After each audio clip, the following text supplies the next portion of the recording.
Hey everyone, welcome back to Business English Mastery.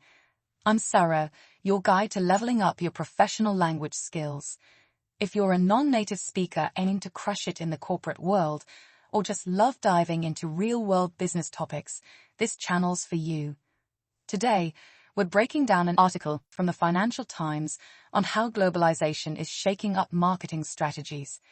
It's packed with useful vocab that's perfect for business meetings, presentations, or even casual chats about global brands.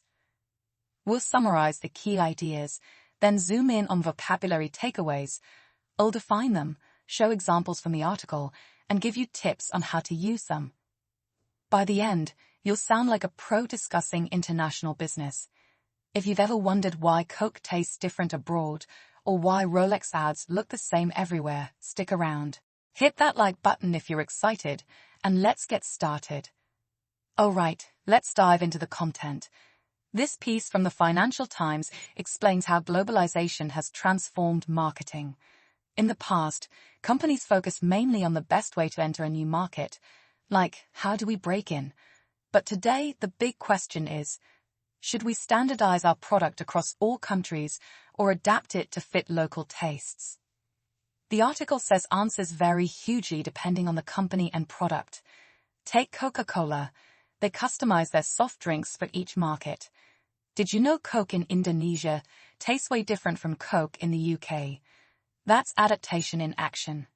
On the flip side, Rolex keeps everything the same ads, same positioning worldwide, no changes.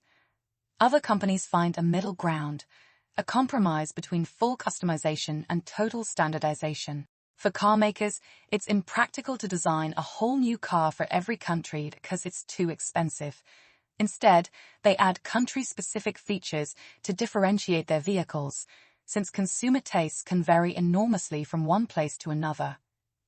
Rhetorical question: have you noticed how global brands tweak things for your country?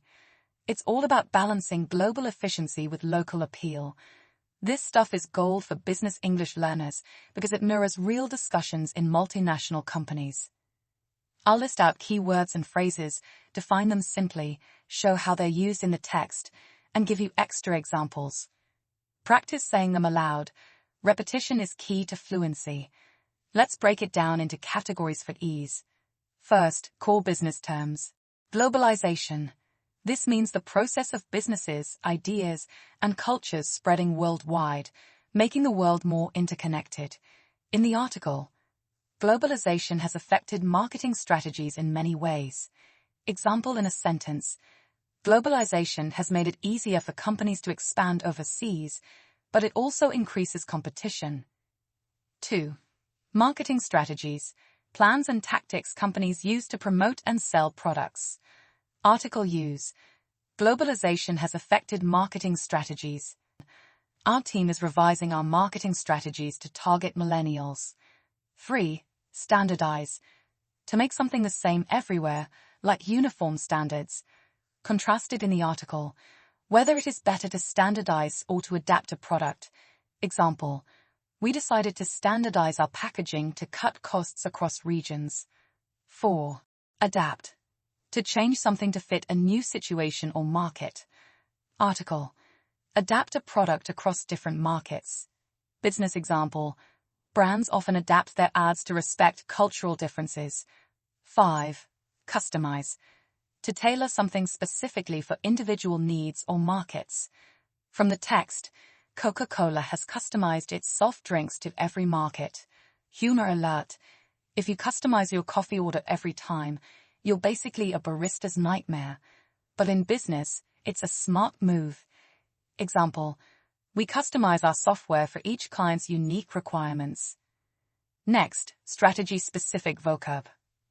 6. Positioning. How a company presents its product in the market to appeal to customers. Article, Rolex uses the same advertising message and positions its watches the same way. Example, effective positioning helps a brand stand out from competitors. 7. Compromise. An agreement where both sides give up something to meet in the middle. Text. Strike a compromise between customizing and standardizing. Use it like, We reached a compromise on the budget to satisfy all departments. 8. Middle of the road. A moderate approach, not extreme.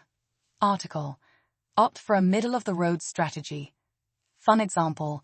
His management style is middle of the road, fair but not too innovative. 9. Differentiating features, unique aspects that set a product apart. From the car example, think of a country-specific differentiating features. Sentence. Adding eco-friendly differentiating features boosted our sales in Europe. Finally, consumer-focused words. 10. Consumer, tastes preferences or likes of buyers. Article. Consumer tastes vary enormously from one country to another. Example. Understanding local consumer tastes is crucial for international success. 11. Vary enormously to differ greatly in size, amount, or degree. Used in consumer tastes vary enormously. Business chat. Prices vary enormously between suppliers, so shop around. Bonus tip.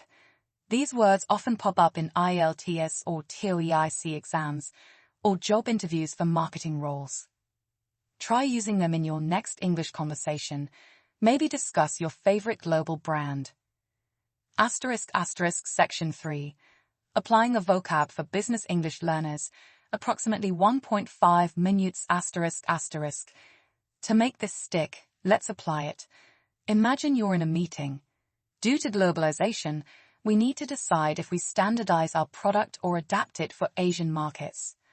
Customizing could highlight differentiating features, but a middle-of-the-road approach might be a good compromise. See how natural that sounds? For practice, pause the video and rewrite a sentence from the article using synonyms, or comment below. What's a brand that adapts well in your country? I'll reply with vocab feedback. This builds confidence for real business scenarios. To wrap up, this FT excerpt shows globalization pushes companies to balance standardization and adaptation, with examples like Coke's customization versus Rolex's uniformity. Key vocab takeaways: globalization, standardize, adapt, customize, positioning, compromise, middle of the road, differentiating features, and consumer tastes. Practice these daily, read business news, discuss with friends or journal in English. You've got this. If this helped your business English, smash that subscribe button, turn on notifications, and share your biggest vocab win in the comments. Thanks for watching. See you in the next video.